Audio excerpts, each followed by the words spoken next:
What is up, everybody? J Nell here with my UFC Fight Night 77 in Sao Paulo, Brazil recap video. It was an excellent event, so if you haven't seen it, look it up. I was perfect. 6 for 6 in all my picks. Let's get into it. First up, I chose Corey Anderson to beat Fabio Maldonado. Not a hard pick to make. He was the most favored on the entire card. This was the changing of the guard. We saw the vet turning it over to the new blood here. Corey outstruck him. He out-wrestled him. I was really impressed with his cardio because it lasted all, he couldn't finish him, lasted all 3 rounds, and he really wasn't sweating or breathing hard at all. He is improving rapidly, and I didn't realize he was only 26 and that this was just his 7th pro fight. Phew. He might be one to watch. The losses that he has were very close decision losses, so he might be one to watch. Let me know who you think Corey Anderson should fight next. Next up, I got this pick as well. I chose Rashid Magomedov to beat Gilbert Burns. I was nervous about this because I thought it would be a toss-up, and Gilbert did win the first round. He just jumped on him early. He got the jump on him. Hit him with some clean shots, got him up against the fence, even took him down. So he totally won round 1. And then rounds 2 and 3 went the same because I think that Gilbert might have gassed a bit, because when he came out into the second round, he just kind of allowed Magomedov to get comfortable, and I don't really know why. The only explanation I could see was that he gassed a little bit. And then he got caught with a couple of shots, and that made him hesitant because Magomedov is the superior striker. So once he got comfortable, it was a wrap. He was tagging him.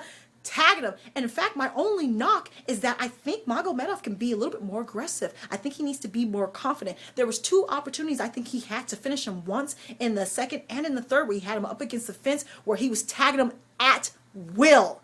And I think, you know, Gilbert, he was moving. He was trying to hold him. He would move to the other side of the octagon, and instead of staying on him, steadily hitting him, Magomedov would break, walk over to him, and then hit him again. If he was constant offense, I think he could have finished him. So that's my knock on Magomedov. Let me know. I believe he is a lightweight, could be a welterweight, but I'm pretty sure he's a lightweight. So in order to compete in the upper echelon of that division, you have to finish people when the opportunity is there. You have to take it.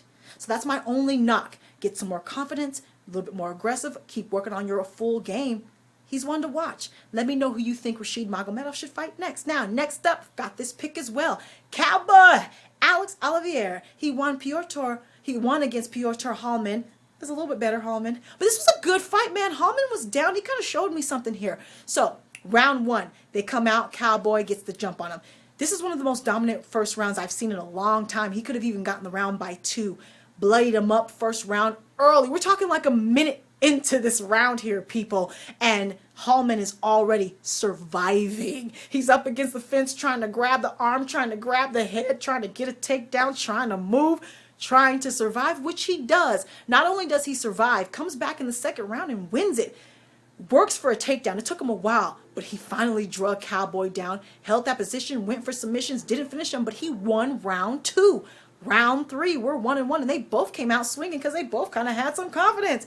Round 3, they were going at it, brawling, back and forth. Cowboy lands a right, ducks under like 3 shots from Piotr, lands another right, and knocks him out. Straight back, boom. Head hits the canvas, and it wakes Hallman back up. Wakes him back up, but he's out of it. As the ref is stopping the fight, Cowboy is coming down with like 1 more shot that happens to connect, but it's simultaneous. KO, out. Great win for Cowboy Oliveira. Just real quick, the reason why he calls himself Cowboy is not because of Cerrone. He grew up herding cattle, and he participated in the rodeo. So he calls himself the real cowboy. He's kind of serious. But clean it up. That's my one knock on Cowboy Oliveira. Clean it up. You're a lightweight. In order to compete with the upper echelon of the lightweight division, you cannot have that sloppy technique. His technique is really sloppy. His footwork, his punches are not crisp and not clean. His angles are not crisp and not clean. He holds his hands down. He's lazy with his shots, lazy with his kicks. When you get into that top 10, top 5 of that lightweight division, if you make it there, you won't last with sloppy technique. Clean it up. Who would you like to see Cowboy Oliveira fight next? Next up, my boy, Thomas Almeida winning in spectacular fashion after we already saw a KO with Cowboy against Anthony Burchak. Burchak jumped on him. He was the aggressor in this first round. He was throwing the most shots, and Almeida kept calm, man. You could tell. He had a couple of shots, which he can't do. Kept his cool, found his rage, and once he did, he was hitting him at will because he's quicker and his Muay Thai is excellent. He hits hard. You hear his shots. Eventually, he lands like a three-piece, then an uppercut, and then an overhand right that knocks Anthony out. Falls back. He's caught in between the cage and the canvas. His neck is quirked to the side. His knee is bent backwards. It's one of those, is he dead? KOs. Devastating win for Thomas, who I believe is undefeated. And at 24 years old, like I said, he is one to watch. Who do you think is next for Thomas? One thing I will say, I believe he's ranked number 8 in the featherweight division. He cannot take those type of shots once he gets into the top 5. You're not going to be able to eat shots like that. He didn't respect Anthony's power. You can't take any kind of punishment. You got to work on your defense, tighten that up for when you get as you're working your way up the ladder. Other than that, who's next for Thomas Almeida? Now, co-main event, I chose Glover Teixeira to beat Pat Cummings, and he did. Pat Cummings was outmatched. I knew that he was going to lose. He almost got KO'd in the first round. He managed to take Glover down about 2 or 3 times, but couldn't hold him there at all. Glover on the feet, totally the superior boxer, connected at will. Almost ended this in the first round, saved by the bell. When the bell rung, Pat Cummings was on all fours with his head down. You heard Herb Dean say, "Can you get up?" He got up and stumbled back to his corner, came out, and in about 20 seconds into the second round, was just demolished. Back up against the fence. The cage was the only thing holding him up as Glover just teed off on him unblocked. Great stoppage by the ref. Great win for Glover. He had to finish him like that because he was fighting someone so far down on the rankings, ranked number 9. I believe Glover is ranked number 4.